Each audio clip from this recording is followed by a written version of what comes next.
Puck Gold asks, at season's ends, this is a good one for you, Anthony, but be quick because I'd love to buzz through a couple. At season's ends, if the top 3 teams in the NHL end up in the Central Division, will the NHL switch to 1 versus 8 playoff system, or is that an issue changes after Bettman retires? I mean, you've always been a proponent of this playoff system. Would that change your way in any way, your opinion? No. I think we looked at this, and if you had 4 minutes later, right then we have been saying like, oh boy, you got to change this because the Ducks and Kings just had to play each other in the second round. Yeah. You remember at the beginning of this when I said, be quick? That was 4 minutes ago. Well, you can't, if you want to be quick, ask like, would you prefer 5 or 6 shots in your Americano?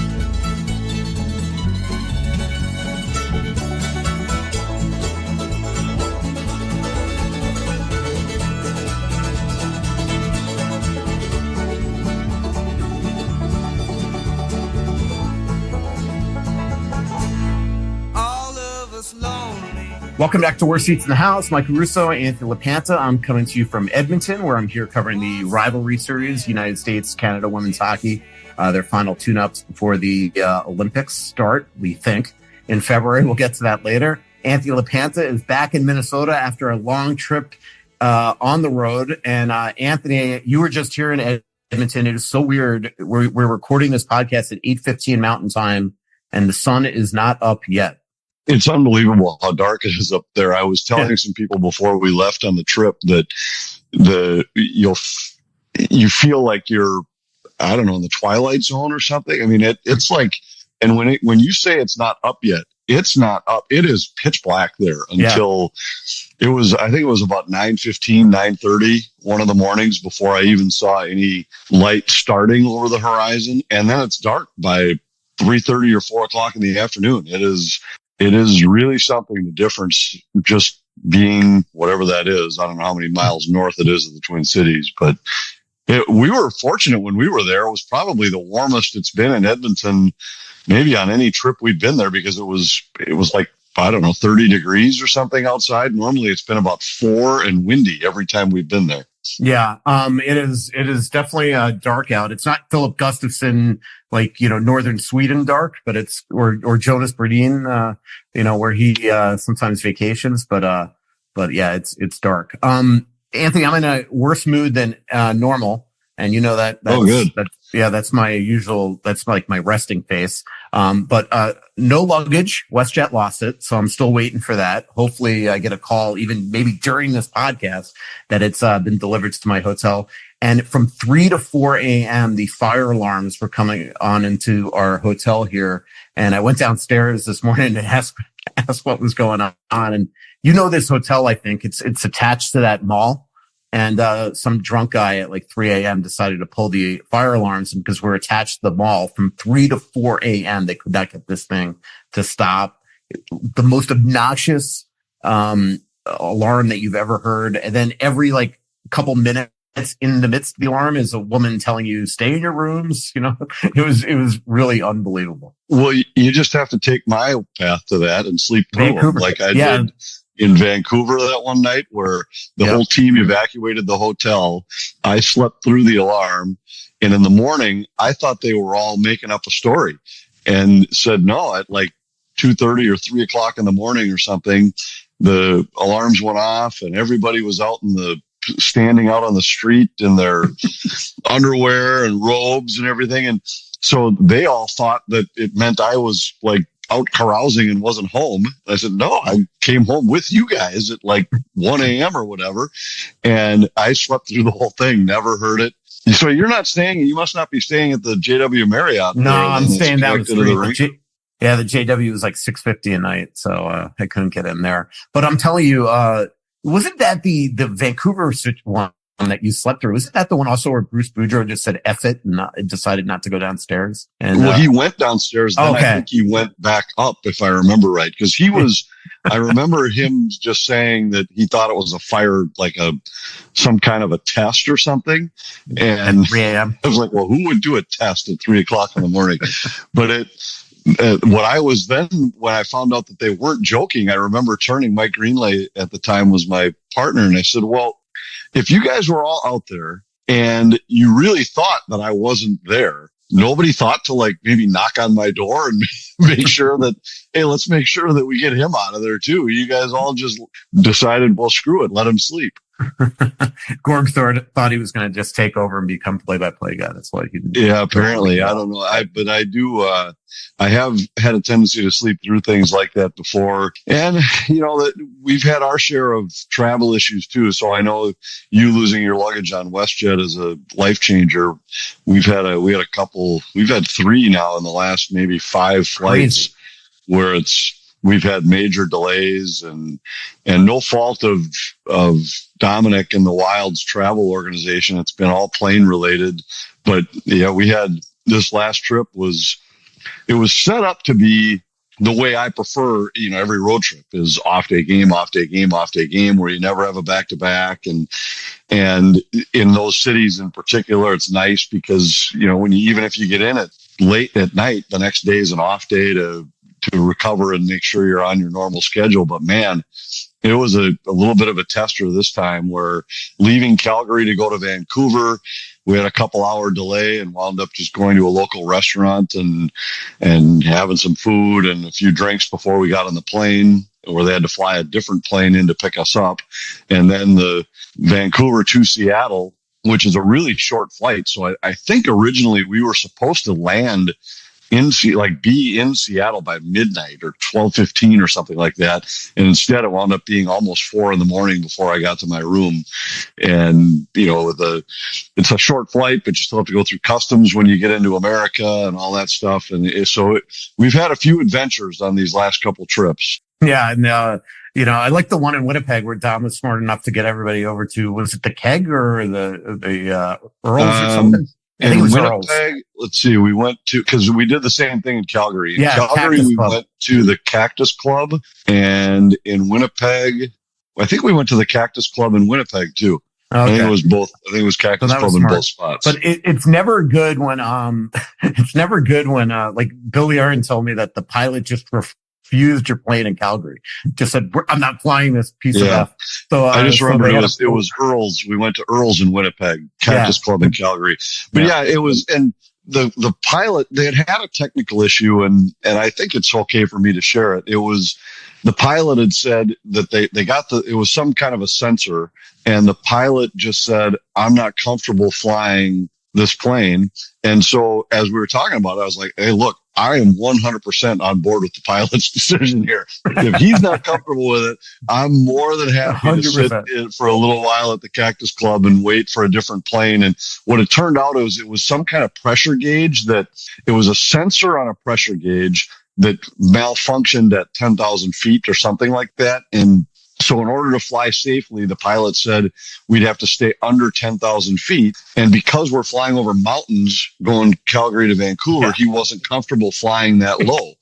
And I was like, well, I am 100% on board with that decision. So they waited for a new plane to get there. And look, as we've talked so many times on this show before, we are spoiled with the way we travel. And if these are the inconveniences, and as I said before, we had off days in both cities. So both times, yes, we got there later than we expected, but we got there safely. Everybody had a day to get back on their normal schedule and calendar. It did make the trip feel long. This was it felt like we had been on the road for about 3 weeks when we were on the game day in Seattle. And we were joking about it in the morning.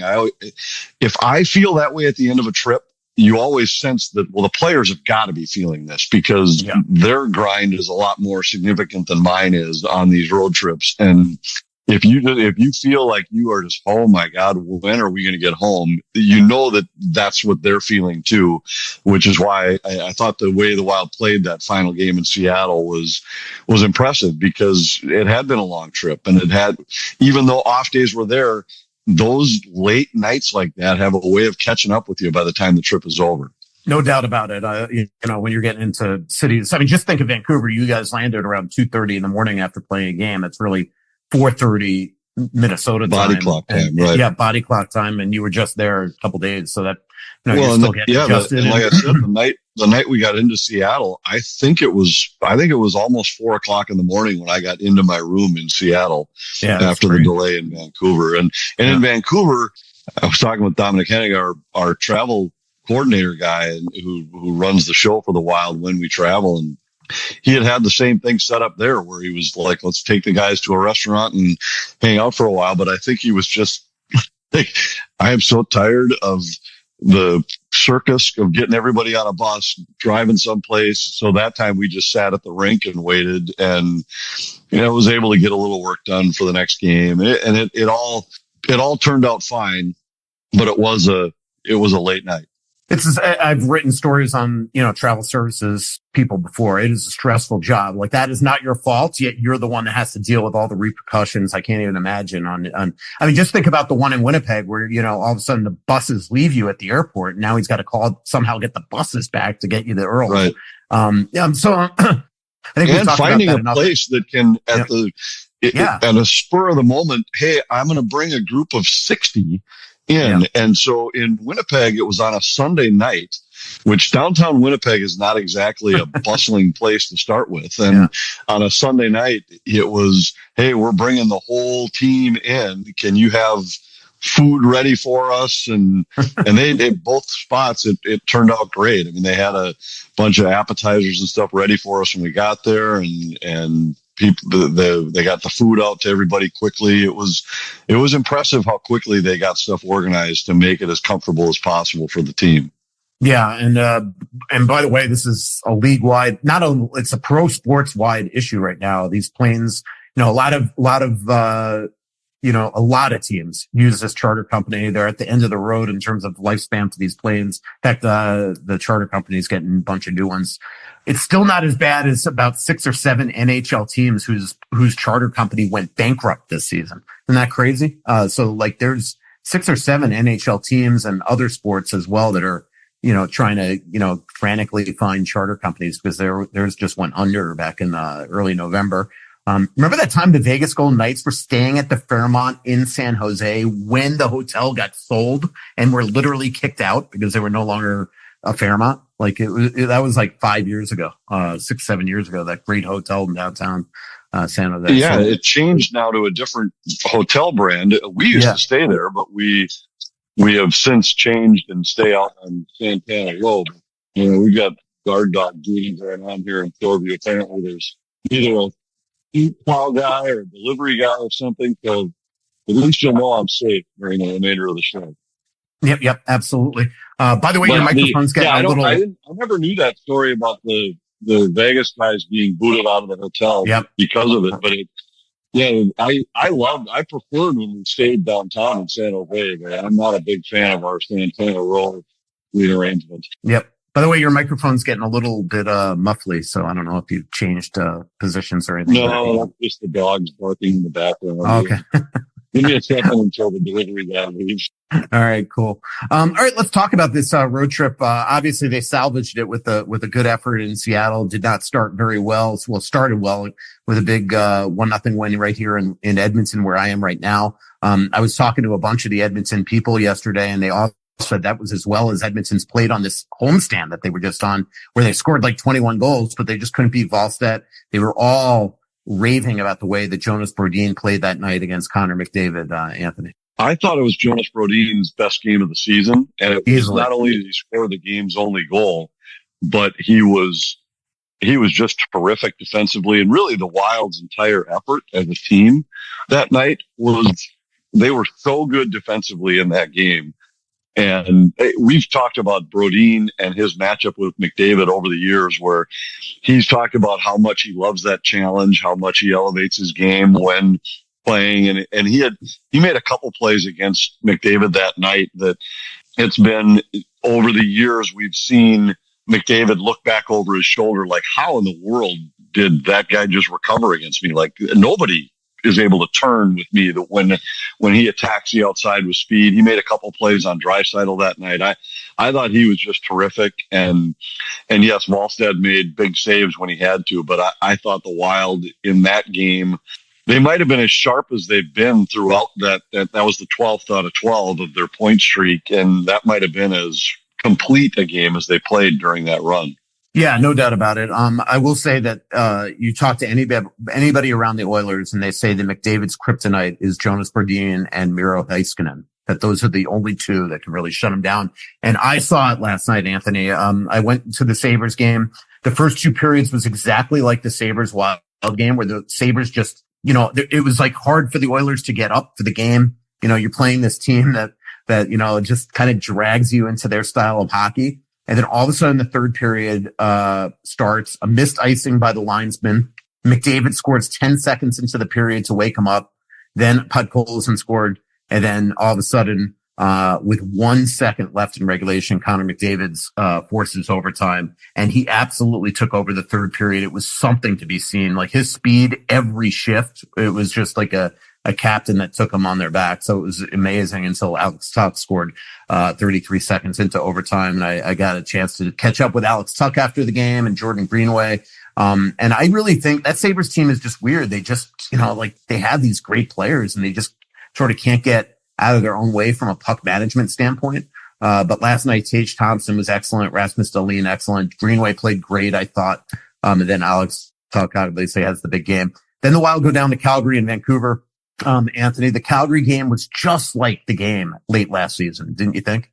Yeah, it was. And Calgary's been a tough matchup for Minnesota. We talked about it before that trip, that Edmonton's been the better of the two Alberta clubs for the last 8-10 years.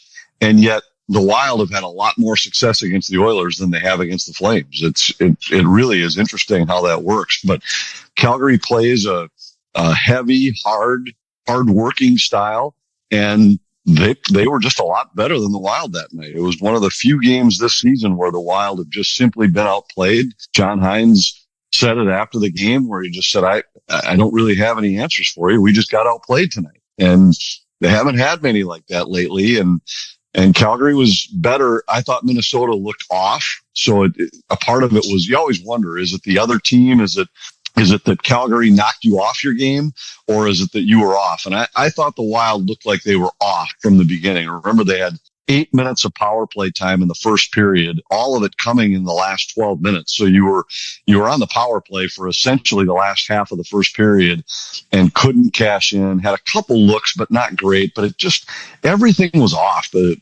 Every pass was in the skates. It was some poor decisions with the puck, and you could just kind of feel that something was amiss for the Wild. And then I thought you give the Flames credit, because for a team that has been as disappointing as maybe anybody in the NHL out of the gates this year, they're playing hard right now. And that night they were able to take advantage of a Wild club that couldn't cash in on the power play early.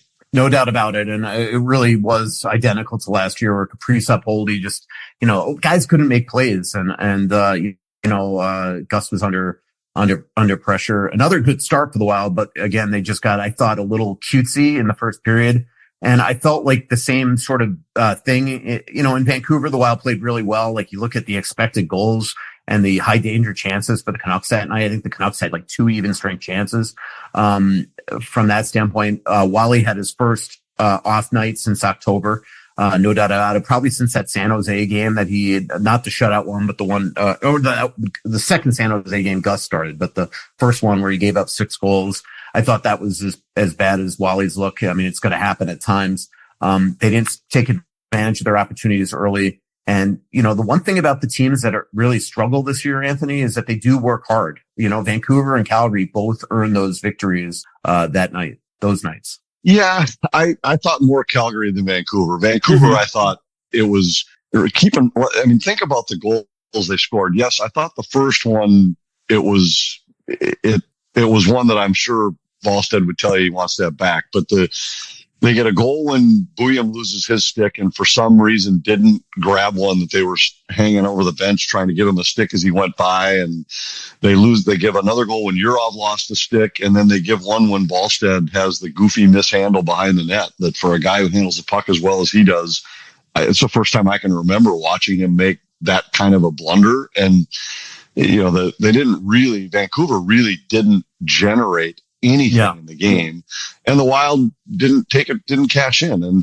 those are the nights that you can walk away from the rink and say, you're going to have a few of those over the course of the year where you're clearly the better team on the ice, but you don't finish. They get a bounce or two and you lose the game. And the Wild have had a couple on the other side early in this point streak where they weren't the better team, but got a couple bounces. I remember one with the puck coming off the end glass and deflecting off a goaltender and going in. And sometimes you're going to win some games like that. It was very different than the Calgary game where, and I thought you could sense it in listening to John after the game where Calgary came out and was as pointed and as blunt as he's been all season about how disappointed he was in the way the team played. And after the Vancouver game said, look, the way we played tonight is the way we have to play.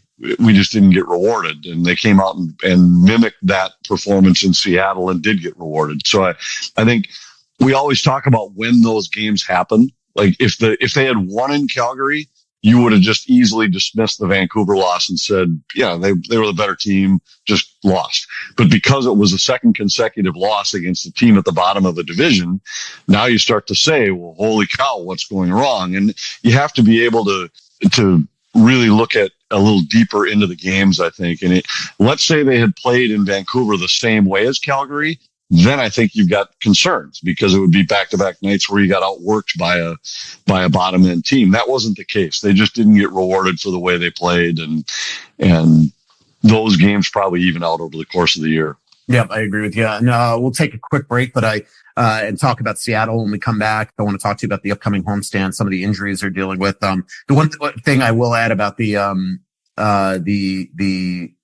Vancouver game is that was such a great point that you made during the goal call, that the third goal call where Urov was so smart to get Zuccarello to support him and come in for the puck battle because he broke his stick and he had to run to the bench and get a stick. Then he gets the stick and makes the worst pinch ever, loses the stick, and then it winds up an odd man rush the other way. It was almost comical, and the way you called it live was pretty impressive.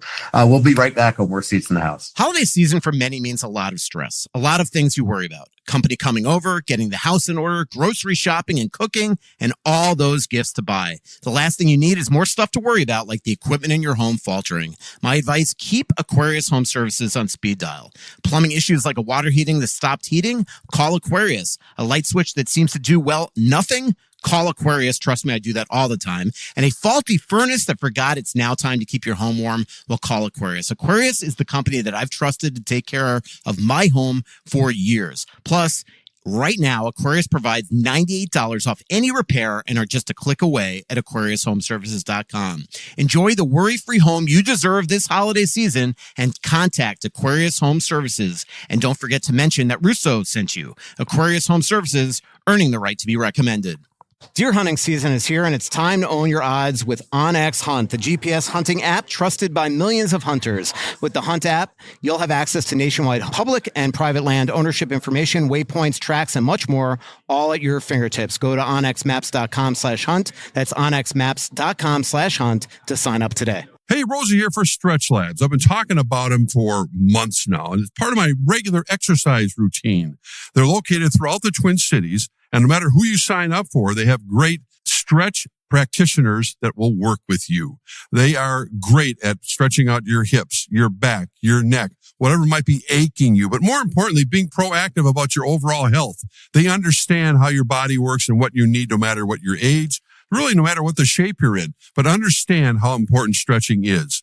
Black Friday right now will offer the best pricing on bundle packages of stretches. Get anywhere from 3 to 20 sessions at a discounted rate. Hey, it also makes a great gift. And for Talk North listeners, they will have access to Black Friday pricing for all of November. So check them out for yourself. Stretch Labs throughout the Twin City area. Hey, this is Randy Shaver. Along with Kevin Gorg, we host the show Fantasy Huddle on Talk North. Each week, we're going to break down the matchups for the NFL season and try to give you the best chance to win your fantasy football games each and every week. Join us for Fantasy Huddle on Talk North. Back here, WSITH in the house, Mike Russo, Anthony LaPanta. I'm coming to you from Edmonton. Anthony is coming to you from Minnesota. Our next live show, by the way, is December 15th at Tuttle's. That is next week, 7 p.m. Tuttle's, December 15th. Anthony, put that on your calendar, 5 days from now. Got it. Anthony, all right. You know how much I like to give you grief. We all know how you love to give me grief, but I'm going to tell you something, and I'm not blowing smoke. Okay. But, the one thing about not being on the road for a week is I've watched a ton of hockey games and a ton of broadcasts. And your guys' show is as good as it gets in the NHL. Like, I watch some of these other shows. There's no charts. There's no stats. There's no like context of foundation. Like, you watch a Wild game, and a lot of it is, because of the hard work that you put together, putting these charts together and analytics and digging in your preparation. You learn stuff during Wild games. And like, I can't tell you how many times I would take a picture of one of your charts that you were throwing on the screen and sending it to Joe and like, hey, just in case Kirill has a big game, and that one chart that you put in Vancouver after 3 games without a point or 2 games without a point, like stuff like that. Like, you don't get that on other broadcasts around the National Hockey League. Well, I appreciate that. And I've always said, and I watch all the other local shows, and there are some good ones out there. I put our crew up there against just about anybody. And I think most nights, and we have off nights too, but I think most nights that that's the goal, is I want to make sure that we add things to the broadcast that, yes, the game is the show. And we were just talking about this on the bus on the way home, or the way to the airport after the Seattle game. And we had a whole bunch of stuff we didn't use in that show, but it was because the game told the story. It was the hit by Dunn that was the story. And I thought we did a good job of just letting that be and not forcing some of the other information that we had into the show. I will say that a lot of the ideas and I do the research for them and try to support it, but Wes Walz and Ryan Carter are both really good when it comes to, hey, I was thinking about this. And in fact, the Kaprizov chart that you mentioned, that was a Wes Walz idea the day before, where he said, it'd be interesting is to see what Kirill's done after back-to-back games without a point, because I can't imagine he's had 3 very often. Well, and I've always told those guys, you guys don't waste the time doing that research. I can do it faster. Just give me the ideas if you have them. And so Wes throws that out, and that's just the way he thinks about the game. Now, sometimes he throws them out. I'll spend 15, 20 minutes researching, and he'll come back and say, you know what, there really isn't much there, Wes. They're 18th in the league and that, whatever it might be. But those guys really do a good job bringing content to the table that then I try to support. I think we are as connected to the team as anybody, and we're around the team. So the challenge is always to try to make it so that even a casual fan is entertained, where you don't want to overwhelm them with statistics and analysis and all that kind of thing. You just want to let them be entertained. But at the same time, the fan that is there, that's watching every game, a guy like you, who's, you watch it more closely than most fans, but there are a lot of fans who don't miss very many games, and you want to have enough stuff in there that is new for them on a nightly basis. And it's not always easy when you're covering the same team each night, because a lot of times the story doesn't change. You might have a week where everything's going great, but Kaprizov and Boldy are the only 2 guys scoring. Well, how do you come up with some new ideas for tomorrow's show that look at the same story from a different angle? And the same is true when the team's struggling, where it's, okay, well, the penalty kill's been lousy. The goaltending hasn't been good enough. How can we find a different way to tell what's happening? So I'm glad that, that I appreciate you saying that, because there is a ton of work that goes in behind the scenes, and we've got a graphics crew and a production crew that is right up there with the best in the league, that really takes a lot of pride in their work too. So it's a team effort, and we've got a good one here in Minnesota. Yep. No doubt about it. Also, like, I watch a lot of shows. I mean, obviously, I think Wild fans, we didn't talk about in the last podcast, knows the snipe I took at the Avalanche radio guy, Connor McGahey, but You know, and, you know, I kind of regret that I created a lot of, backlash on him. But that is, I mean, look, you know, people when you're the home broadcaster, you're skewed to your team. But the one thing that was very clear, if you watch that game in Calgary, is that you and Ryan, it's not like you're pulling, you're not pulling punches because you're not being overly negative, but you are definitely telling it like it is. Like, you're just doing it in a very diplomatic way. Like, I thought that was a perfect example. And I think that more fans should watch other shows to realize, you know, just how good you guys really are, because, you know, that I thought was really impressive as well, because that game just wasn't a good one and you guys weren't pretending like it was. Let's talk about that Seattle. Yeah. Well, I mean, just one quick comment on that is, you know, it's funny because I've had days, and I think I've shared it with you, where you'll look at a Twitter feed and you'll have one comment that says, like, I'm so tired of listening to you two guys. You're such homers and whatever. And then the very next comment will be, do these guys forget which team they're pulling for, or something like that? Like, why say that you think that's going to, why did you say that you thought that call with the Wild got a break on that? You know, and I always just say, look, we travel with the team, but I don't have any impact on whether the team wins or loses. And my job isn't to, I'm not a part of the staff. I'm not a part of the coaching staff. I'm technically not a part of the team. And our job is not to, we have to be honest, and we try to be honest. And I have always told people that a lot of times the average viewer has either watched Minnesota Wild local shows or national broadcasts. Those are two very different things. And the national show will, and just to say be negative makes it sound like they're willing to be critical. That's not, if I was doing a national show and a team, like, for example, Seattle, they had given up 7 power play goals in the last 8 chances. That's the biggest stat coming into the game. And if it was doing a Kraken show, I wouldn't be starting the show with, hey, our penalty kill is so bad, we've surrendered 7 power play goals in the last 8 chances. But if it's a national show, that is what you focus on, because that's the biggest story. We'll mention it in the show, but it's not going to be featured. So I think if you really wanted to evaluate our show compared to others in terms of the slant toward the home team, you'd have to watch the other local shows. And I think we're more down the middle than almost any other local show. I'd say the Canadian local shows maybe are the only ones that I would say might even be more down the middle than us, just because most of those local shows there even still view themselves as more of a national show because of the way that Canada looks at hockey in general. But around the United States, there aren't very many that, I mean, you watch some shows and you'll be like, I don't think this team has committed a penalty in this guy's life. Mm-hmm. The play-by-play, every call is the worst call in the world. Yep. And it's like, holy cow. And you know, everybody's a little different, but I appreciate you noticing it, because I do think we work hard to make sure that we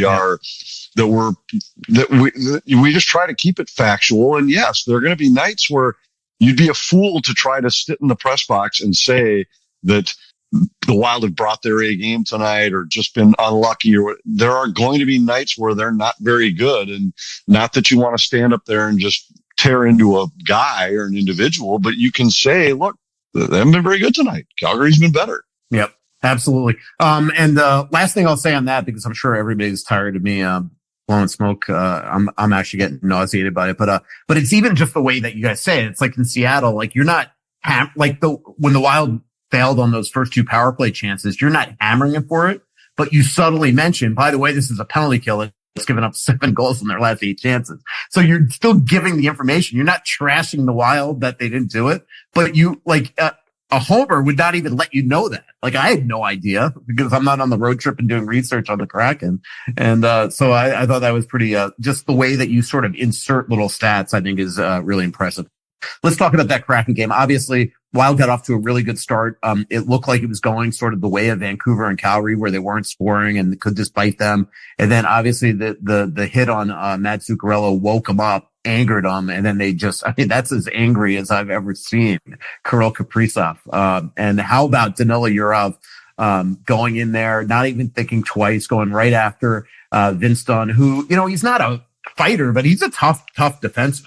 And I thought it was just, even though I do agree in letter of the law that is considered a clean hit, I loved the Wild's response that night.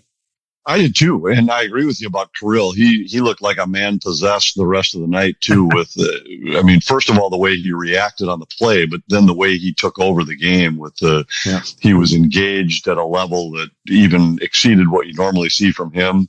I thought the way all the guys responded was, and keep in mind, they're playing without Marcus Foligno, who's one of the guys who would have had a response in that situation, but you had guys like Ryan Hartman, like Zach Bogosian, Danila Yurov, it was everybody stepped up. And it was interesting talking to John after the game, and he just said, we didn't really have to say much. He said, we just, the players know how we needed to respond in that kind of situation. And I liked how they stuck up for their teammates.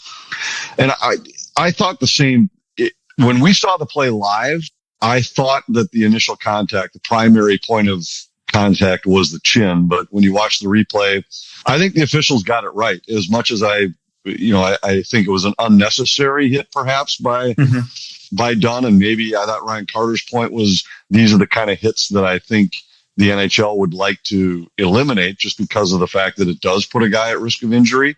But I think they got it right, and if that was not a penalty, they got it right to give Yurov a double minor. He raced into the corner and initiated the pile up there. And then you had the secondary part of it was a minor against each for roughing. And, it was unfortunate for Minnesota, but I think the way that they sorted it out, they got it right.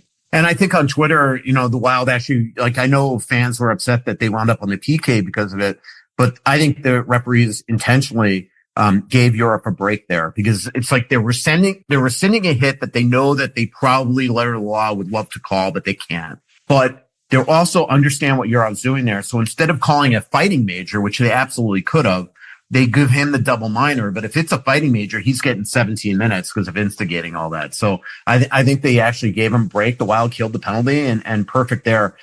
You and I have talked about on this podcast for a long, long time just how beloved a teammate Matt Zuccarello is. And I know that, all teammates stick up for each other, but you saw in that instant how beloved Matt Zuccarello is and how important he is to this team. The Wild were incensed, and it was because of who got hit, how important he is, and seeing him as wobbly as he was leaving the ice. So we'll see how long he is going to be out. I did text with a couple people yesterday on the Wild. I'm obviously in Edmonton. The team flew back from Seattle, as we mentioned at the top of the show, and they're not practicing today, but they'll be on the ice tomorrow. So we'll see. But it does sound like Mats will miss time. I think it's obvious probably what's going on there. It looks like Jake Middleton was missed time. We'll see how he feels. It looked like to me, I don't know, Anthony, if you got a great look at it, but he went to hit Everly, and it looked like he might have skated into his butt end of his stick, and right on the chin. So I think we know there what happened. The good news is that Matt Boldy left the ice after taking a puck, and he, I'm told, is going to be fine. And then we'll see if Sturm came back to the game, but we'll see how he feels. But we'll check today if the Wild call up any players. But right now, it looks like the Wild will be out without Zuccarello and Middleton. And then you have Rossi. We have to get an update on him when the Wild get on the ice on Thursday. And then same thing, we'll get an update on Marcus Foligno.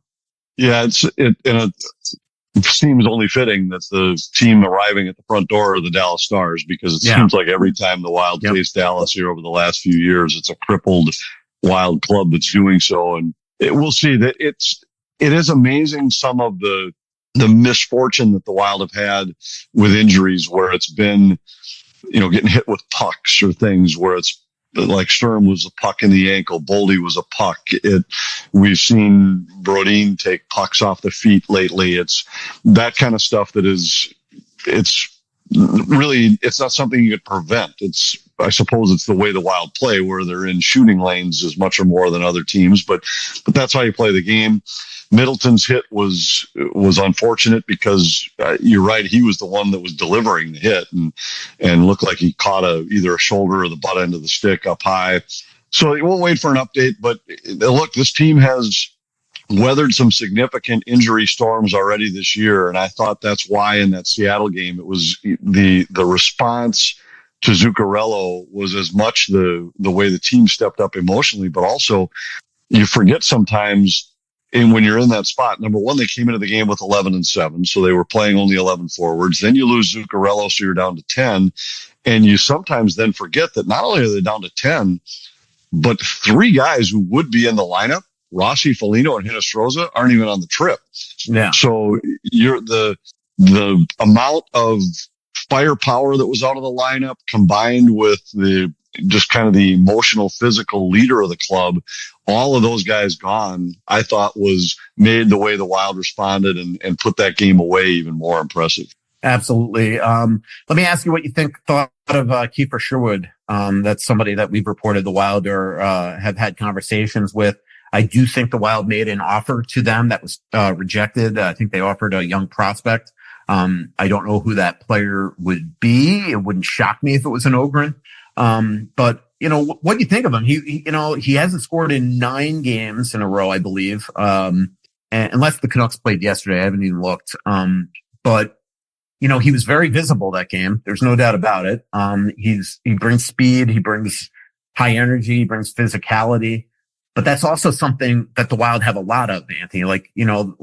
I think that you and I would both agree that the Wild's biggest issue right now is secondary scoring, and not another checker. And, you can't check the puck into the net, so, I mean, what do you think of the interest and what do you think of the player that night? Well, I think he's a decent player. I agree with you. I don't know that that's the most glaring need that the Wild have, but I mean, he has done a little scoring. Didn't last year? I think he had 18 or 20, somewhere around there. And he scored 12 in the first 20 games this year, but none in the last 9 or 10. Yeah. For most of his career, he hadn't done much. I think maybe he had one other 10-goal season. And I'm going. Well, he's turning 31 in March, and he's only, I don't think he's played 300 NHL games. He's turning 31 in March, so this isn't a long history of an NHL player. No, did set a record for hits in a season last year that he'd be a guy that he for sure could help your team, but I just don't know that that's if I had a limited number of assets to give, I'm not positive I'd want to surrender one of those right now. So I have no idea who might be on the table to make a deal like this. I really don't even know what Sherwood, I haven't looked at all. I don't know what Sherwood's contract status is. I think he's a player that can help a good team, but I don't think he wouldn't be a game changing type guy. Now, if you all of a sudden throw together a line but I think the Wild might already have that when Foligno's back, with Foligno and Trenyon on the wings. But I suppose if you put a line together that Sherwood and Trenyon on wings, you'd have something that could be quite formidable. They're the top 2 hitters in the NHL right now. Yeah, can you imagine Sturm in between them? That'd be. I think Dallas is one team that is really after Sherwood a lot. I think there are teams out east that have looked at him as well. I think they'd love to get a first-round pick. I would absolutely hurl if the Wild threw a first into that type of deal. It just seems like you want to save your assets. I watched Buffalo last night, and that is a weird locker room, and you just wonder how much more losing that could take before players stand up and be like, "I'll do a JJ Peterka, get me the hell out of here," right? And so I think who I'm talking about, Tage, obviously, who, by the way, last night was just awesome. So. I just don't think you waste assets now. Go big game hunting, later in the season. Because again, Foligno's going to be back. And if this team could ever get healthy, you're just inundated with all these checking forwards, and where are you going to put them all? So I don't know exactly, why that interest is really there, but the Wild player, there's no doubt about it. And they are, by the way, today is Wednesday. They're on the 3rd day of a 3-day pro scouting meetings that Chris Kelleher is running in Las Vegas, and I think that we'll see where that goes. There is a roster freeze that's coming up December 19th. But as we've talked about a gazillion times on the show, Anthony, there's been no trades in the NHL other than Lucas Reichel this season and minor league trades. And there really hasn't been a substantive trade since late June. When Mitch Marner's rights were traded to the Vegas Golden Knights in a sign and trade. So, We'll talk a little bit about, there's a bunch of other things I want to get to Anthony about. We got Twitter questions as well, but we'll be right back on Worst Seats in the House. Hey, have you been dreaming of a lake cabin lifestyle with boating, fishing, and family fun in northern Minnesota? Well, lately I've thought a lot about how cool it would be to have a getaway like so many Minnesotans. And if you're like me, you probably think that owning your own lakeside getaway is beyond your budget. Well, if you think lake cabin real estate prices keep going up, well, think again. This is Russo, and I'm here to tell you there is an affordable way to enjoy a cabin lifestyle and all that goes with it. And yes, I said affordable.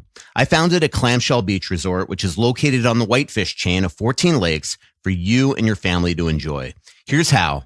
Clamshell has lake homes that offer deeded fractional ownership, and the keywords there are deeded and fractional. You own it. Imagine having 5 weeks a year to enjoy Clamshell with its beaches, pool, and lodge that's full of kids' activities. Is golf your game? There's a great golf course right across the road. Like winter sports? Well, you can go ice fishing, cross-country skiing, or snowmobiling right out the door at Clamshell. And there's no maintenance, no grass mowing, no snow removal. It's done all for you.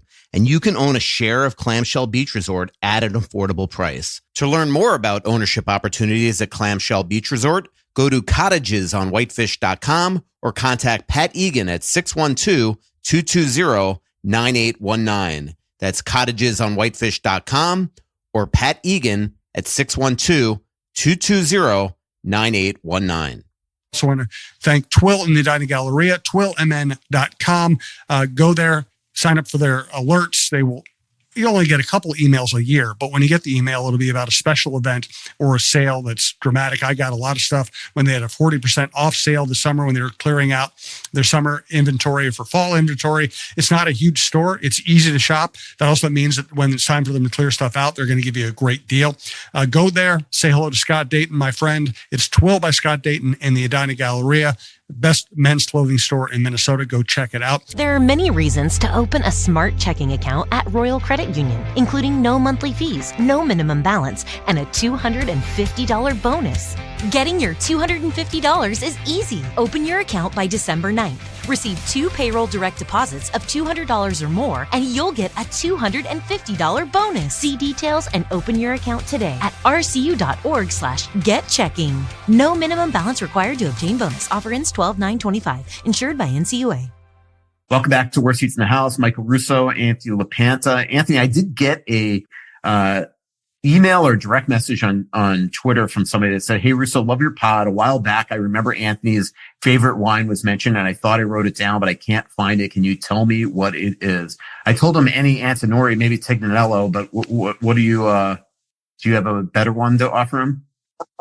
The Tignanello from Antinori certainly is one of my favorites. I love the Mirataggio from David Arthur, who's their Sangiovese and Cabernet blend. Which is really good. But I also love the Ranieri Brunello, and those would be the three. I'm sure if he's talking about something I've mentioned before, it was probably either the Tignanello or the Mirataggio. And by the way, we basically have a sommelier on the call with us, our producer Davide. If you want to chime in, anything you want to add, Davide? If we haven't put you to sleep yet? No, I'm not sleeping. Thanks for having me, guys. Okay. You know, I live here in Montepulciano in Tuscany, and so I'm going to vouch for that wine. Any Vino Nobile di Montepulciano, let's say Le Berne or De Ricci or the Contucci is well known. Those wines, pretty sure they're great. It's also, depends on what you're looking for. If you want heavy full body wine, I would go with a Amarone del Valpolicella. Wow. Or you can go either with a Barbaresco or a Barolo. Then you have a full body one. Yeah. And by the way, the only thing I would add, and I'd be curious, like in Montepulciano, it's most of those wines are primarily the Sangiovese grape, which I love. That's one of my favorite grapes. But there's also the Montepulciano grape that I love that comes from that area that they like. I'm not as big a fan of the Amarone. To me, it has a little bit more of almost like a raisin taste to it, like a sweetness. Those aren't my favorites. There are some good ones, but they're not my favorites.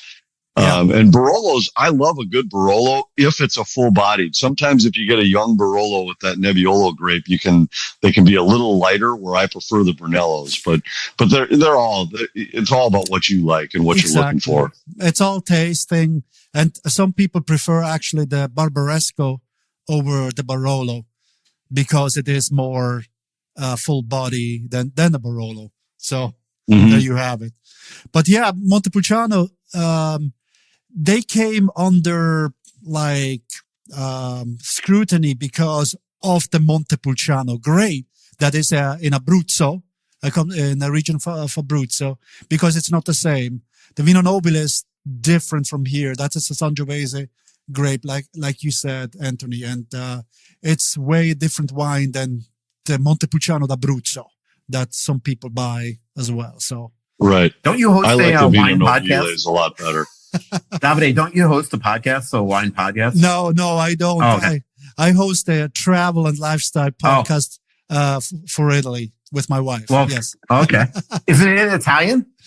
No, it's in English. All right. Yeah. If you want to promote it. Yeah, exactly. So, well, it's called Experience Italy with Friends. And so we talk about Italy, mostly travel. That's awesome. And lifestyle. And we had actually an episode on wine where we had a guest on it. And we also talked about pizza, for example. And of course, we talk about the regions of Italy.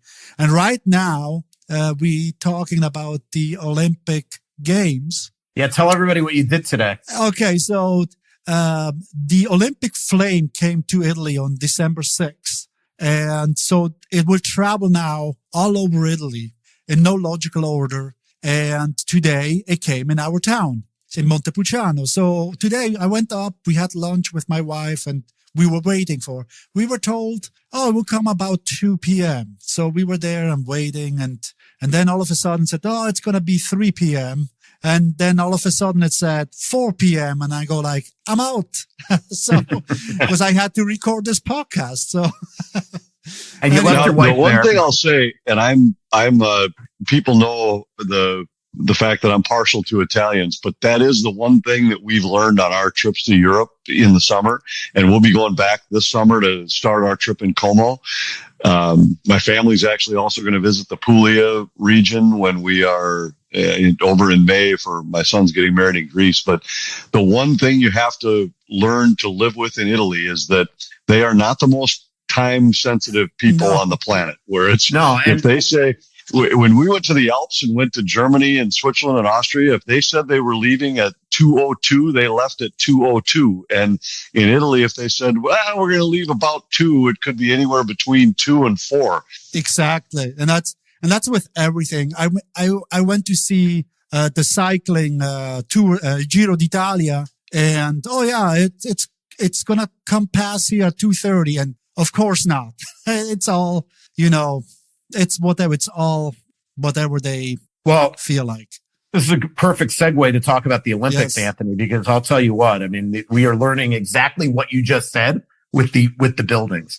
I mean, this is absurd. I mentioned I'm in Edmonton for the women's hockey, Canada versus USA, their final games before selecting their Olympic teams. And on February 2nd, now they're saying that the Olympic buildings will be done, and their tournament starts on February 5th. And I mean, it's just absurd the way that this whole thing has been done. I told you I went and took an Uber to the big rink, the one that's going to be, where, the gold medal games are going to be at, when I was there in August for the NHL media tour. And it was frightening how barely complete this building was. They didn't break the ground on the practice facility yet. There were no infrastructure, roads in, anything. It was just right off a highway. That was essentially it. And now CJ and I unearthed the other day that the rink is actually shorter than what an NHL rink was going to be. Team Canada knew this. Team USA did not. The National Hockey League deputy commissioner admitted that he found out from us last week. Many people in the NHLPA didn't know. And while 3 feet might seem no different, the Olympic agreement states this is supposed to be a 200 by 85, and it's not. And now the NHL is insisting that the next Olympics in 2030 are going to be on protocol. But it is just scary. If the quality of this building could be complete all they want, Anthony. But if the quality of ice is crap, if these refrigerator plants aren't perfect, like the NHL and the NHLPA are going to have a huge decision to make when they're in Milan on what they're going to do, because there's no way they're going to put these guys in peril to play on 3, 4, 5 games a night on ice that isn't up to NHL standards. Well, yes, is the short answer. And there's all of these things. Like I had a couple people ask me, like, well, what difference does 3 feet make? 3 feet that's a big difference. And when you start talking about 3 feet times the width of you're talking about, anywhere from 270 to 300 square feet less on the ice. Mm-hmm. That's a big difference. And especially in the context, Anthony, that the Four Nations tournament, there was no room. It was as fast as can be. I mean, that's what I was just going to say. Yeah, Shea Theodore got hurt in the first game and broke his wrist. We've seen John Tavares get hurt before in the Olympics. We've seen Dominic Hasek get hurt before in the Olympics. I mean, this is I think a big deal. Well, that's what the point I was just going to make is we were talking about how those were the fastest. Everybody talked about these were the fastest hockey games they had ever seen because of the skill that was on the ice. And now you take 300 square feet of ice away and put those same guys out there playing at that same speed. That's a big difference. And I think I don't know. I have no idea how this could even possibly happen. How difficult is it to say we're going to build the rink at this exact size? Those specifications have been known for certainly forever since the Olympics were announced to be going to Italy in the first place. But I think what it will beg the question is what it does I don't know how they can pull out of the Olympics at this point. It seems like they're just going to have to make it work, but the NHL probably is going to have to get involved and it's not like the NHL dictates any of this stuff, but somehow they're going to have to get involved to say, look, even if it means that somehow financially they have to help out to make sure that their players are as safe as they can be in terms of ice quality. I wouldn't be surprised if we saw something like that. But I think for future Olympic participation, this is going to have to be more clearly laid out that these are the specifications that will be in place or the NHL will not be there. Absolutely. It's just unacceptable. And the fact that this building is going to be essentially opening 3 days before the women's games is just absurd to me. All right, let's go to Twitter questions. Anthony, I did want to talk to you. What do you think of Aatu Ratu the other day? He scored 2 goals. He was 80-something% on the faceoff. He had 1 goal overturned. Remember, he is the guy that I reported the Wild offered Marco Rossi to the Vancouver Canucks for Ratu, Shilans, and the 15th overall pick in June, and the Canucks actually turned it down. What do you think of the kid? I liked him. I thought he was good. The faceoffs that were a problem for the Wild on this trip. It was clear. And the Vancouver game was a great example of it, where it was Ratu that had a big night and David Kampf had a huge night. If I remember right, the Wild Ratu was 14-2 and Kampf was 15-4 or something like that, or 15-5 maybe. Between the two of them, they won 29 or 30 out of 36 draws. And I thought Ratu was great in that game. I haven't watched Vancouver a lot this season, so I don't know that one game would be fair to judge a guy, but he sure was good in that game. Yep. All right. Zach Dawson goes, have you noticed that Bland seems to fumble the puck a lot? It rolls off his stick or he overskates the puck. Do you think it's nerves or something he needs to work on? I don't remember him doing that in college. Anthony, what do you think? I mean, the one thing I'll just say about young players, and especially 18, I can't even imagine playing this league at his age. He's turning 20, maybe even today. But I remember when Mikhail Granlund, his first year in the NHL, he couldn't even stay up on his feet. Even Kaprizov was so marketably, even as good as he was his rookie year, was so marketably better in year 2. Marco Rossi, we saw it takes adjustment. This is what we're seeing now from Zeke Boyum is hardly a finished product. Yeah, that's true. I think a lot of it just is when the speed elevates to a level they've never played. Sometimes it's just human nature to try to go a little faster. And the term that you'll hear people use is that you can tell players make the next step when the game slows down for them. And I think it's just because it's their body catches up with their brain, and maybe their brain convinces their body to just slow down a little bit. And I think that's what we're seeing with Zeev, because we see him maybe a time or two per game where all of a sudden his feet just get going too fast, and we'll see him fall down. And I think the same is happening sometimes with the puck on his stick, where a play that used to be there, now he's at a level where it's not. And all of a sudden you have to react quickly. I think his game's headed in the right direction. I still think that, there's a long way to go. And I think I mentioned it on this show before. I remember talking to Rick Wilson about it back when he was a Wild assistant coach. And he always said, you really can't evaluate an NHL defenseman until they've played 300 games, because that's when defensemen more than other positions, it's a bigger adjustment for them to move from whatever level they played before to the NHL. And, some guys now have made that transition a little quicker, some of the superstar defensemen, but it's still, we had a graphic the other night, and I think they used it in the pregame show. We never used it in the game, comparing Zeev it was the night they played Vancouver. So we looked at what Quinn Hughes had done at that point in his career, and then that prompted us to look at a couple of the other young defensemen right now that are drawing a lot of attention. One was Lane Hutson, who, last year was one of the Calder candidates, and a similar style defenseman, I'd say. And then the other is Matt Schaefer, who this year is off to such a great start. And if you look at what Zeev's done compared to those guys, it's not that far off from what those guys did at that point in their careers.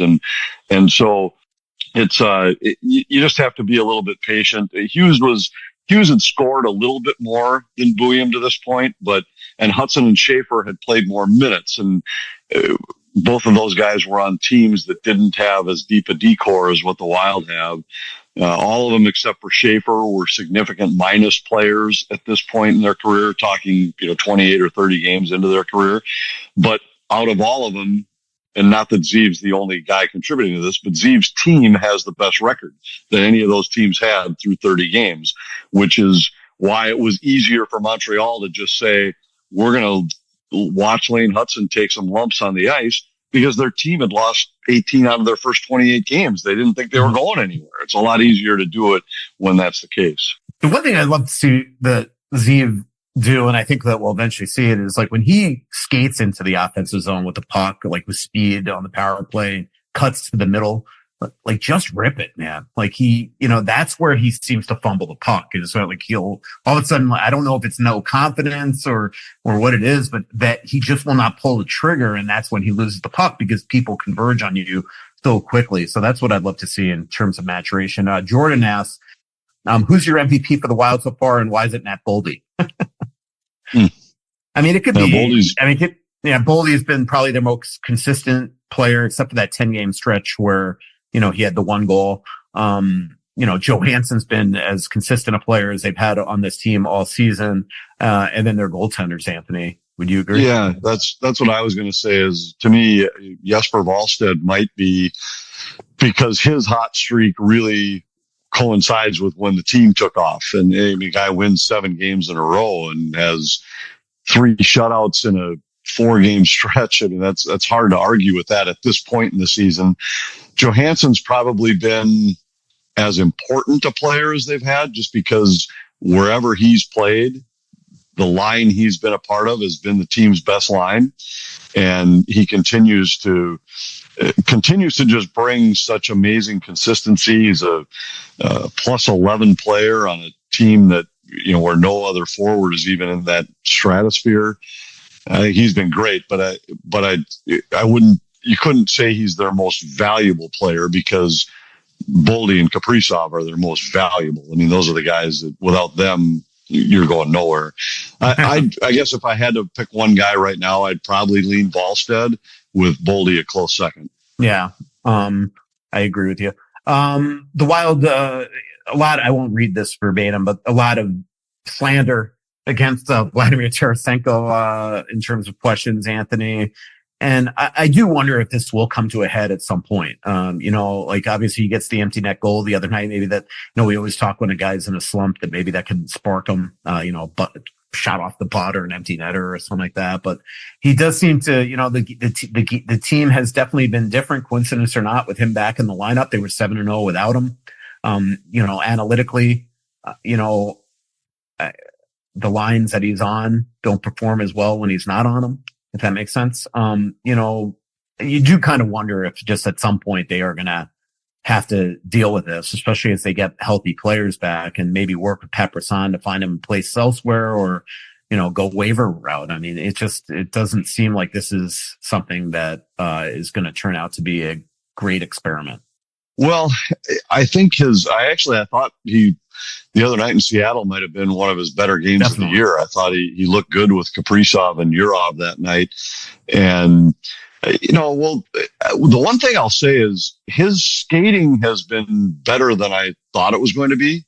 I expected him to be a little bit more of slow-footed might be an exaggeration, but I thought his skating might be more of a detriment than it appears to be. His hands to me haven't looked as good as I thought I remembered him when watching him play against the Wild over the years. Like if he could just catch that puck in Vancouver from Hartman, Right. And so I think we'll see what happens. We keep talking about, when everybody's healthy, let's see if everybody ever is healthy first before trying to figure out exactly who's going to be the odd man out when everybody's in the lineup. And so I don't think there's any reason right now that they have to be pressing to make a decision. But if everybody is healthy, if Rossi, Foligno, Hinostroza are all back at the same time, you could make the case that he might be the odd man out. He has been good on the power play, and he helps that second power play unit. No question about that. But you'd have to make a decision on what's most important at that point.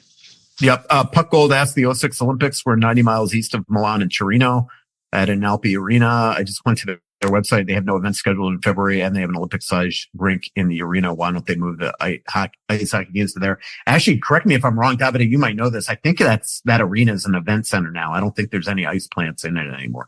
But that would, if there was, that would be an option, or moving it to Switzerland. But right now they're saying there is absolutely no plan B. Tom Gertis asks, how was Lepantis Cyber Saturday? Heard there were some great deals that day. Cyber Saturday. I did do a little shopping. Let's see, when was I in the mall? I would have been in Winnipeg. I did a little shopping. Did the same in Calgary. No, in Vancouver. So and Seattle.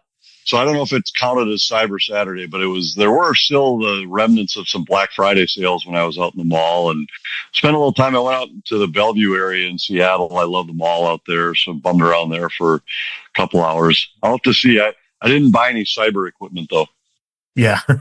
Let's buzz through a couple more and then we'll wrap up the show. It's been a fun one. At least for Anthony and I. Puck Gold asks, at season's ends, this is a good one for you, Anthony, but be quick because I'd love to buzz through a couple. At season's ends, if the top three teams in the NHL end up in the Central Division, will the NHL switch to 1 versus 8 playoff system, or is that an issue changes after Bettman retires? I mean, you've always been a proponent of this playoff system. Would that change your way in any way, your opinion? No.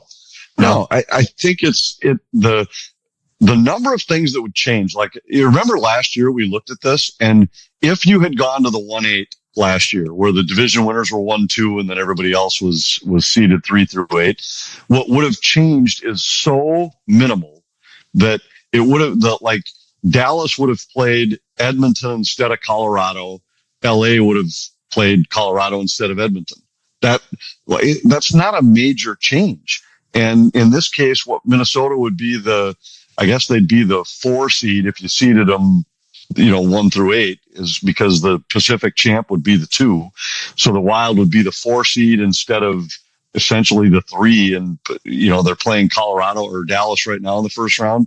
They'd be the 4 seed, and I don't even know who they would play, but the change is so minimal usually. Like last year, Dallas through Edmonton, all 4 teams were separated by 4 points.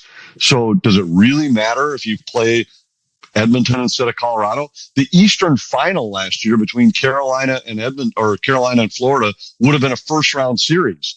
if you did it with the 1v8. And, because Carolina would have played Florida instead of New Jersey. Tampa would have played New Jersey instead of Florida. If you finish third in your division, that's probably where you deserve to be. And there will be years, trust me. I mean, think about, let's say they didn't have this format, but remember the years when the strength of the West was the Pacific, where LA, Anaheim, San Jose were three of the elites in the West for about a 5, 6, 8 year span. Ducks won a cup, Kings won a cup. I mean, think of right then, would then we have been saying like, oh boy, you got to change this because the Ducks and Kings just had to play each other in the second round? Yeah. You remember at the beginning of this when I said, be quick? That was 4 minutes ago. Well, you can't. If you want to be quick, ask like, would you prefer 5 or 6 shots in your Americano? I mean, that can't ask a question like that. I think it's, yes, I think it would be frustrating to be a Wild fan and say we have the third best record in the league and we have to play Dallas in the first round. But everybody's in the same spot, and the Central Division it's a war. But that's what makes it fun too. Those rivalries are what makes it fun. I'd love to go to Colorado. We haven't been there for a while. It's always fun going there for a playoff series. And I could have like a cage match with the broadcasters. Jeffrey asks, Heights Batchick for Stamkos, reasonable or no? I don't think that's reasonable, Anthony. Like Stamkos is in on his last legs. He's incredibly expensive and he's not a center anymore.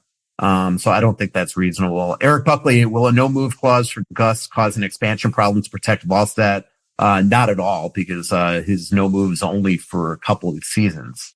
Next year and the year after, and there's not going to be expansion in those. Anthony, who are the untouchables? Alec wants to know. Obviously, Boldy, Kaprizov. Think Volstad's entering that? I think he's probably close to that. I mean, I think right now it would be, if you're not talking about guys who can't be moved, I'd say there's no chance you move Faber, Kaprizov, Boldy. That might be it. I mean, almost anybody else, if the right deal was out there, I think would be considered. But I think right now it'd be a hard time to move Volstad with how well he's playing and how young he is in his career. But I just, if you're not talking about guys who can't be moved and you just talk about who would you move, I think almost anybody right now, Billy would be willing to say for the right deal, you consider just about anything. I'd be curious to talk to him sometime during an off season just about how many of his players get mentioned in whether it even be just a surface level initial call kind of trade talk. Yeah, no doubt about it. Let's see if there's any. Will asks who's Sully's cousin, I think, or nephew, who gets trolled the most online between you two? It's got to be me, Anthony, right? Well, I kind of bring it on myself more. Yeah, who notices getting trolled more, you or me? I know, but I was excited that you that the guy that told you to retire the other day, that you snapped back at. I loved it.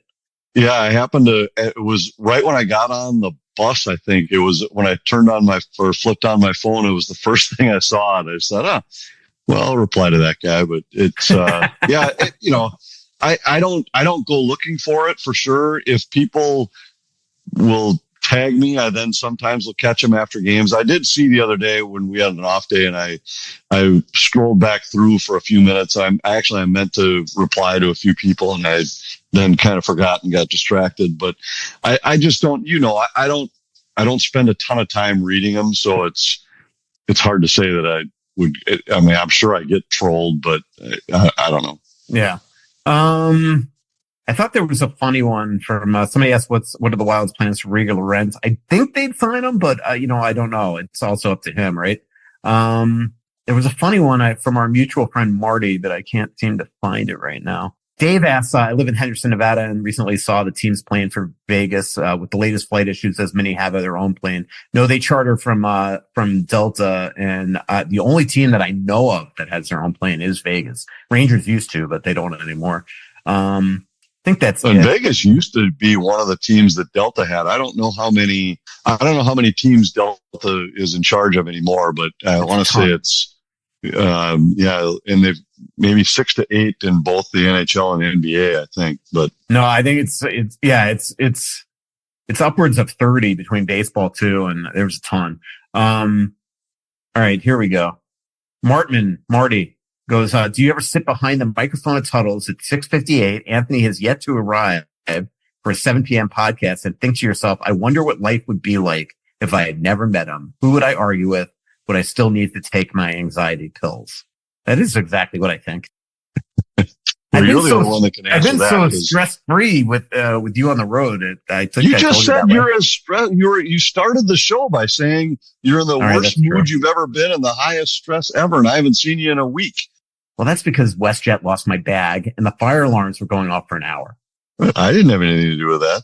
We'll see about that. I don't know about that. My guess is that you jinxed it. Yeah, good luck. All right. Thanks to our sponsors. Our next live show is December 15th at Tuttle's at 7 p.m. Anthony will be showing up at 6:58 p.m. Thanks to our incredible sponsors and for joining us at the Aquarius Home Services studio on location in both Edmonton and Anthony LaPanta's home.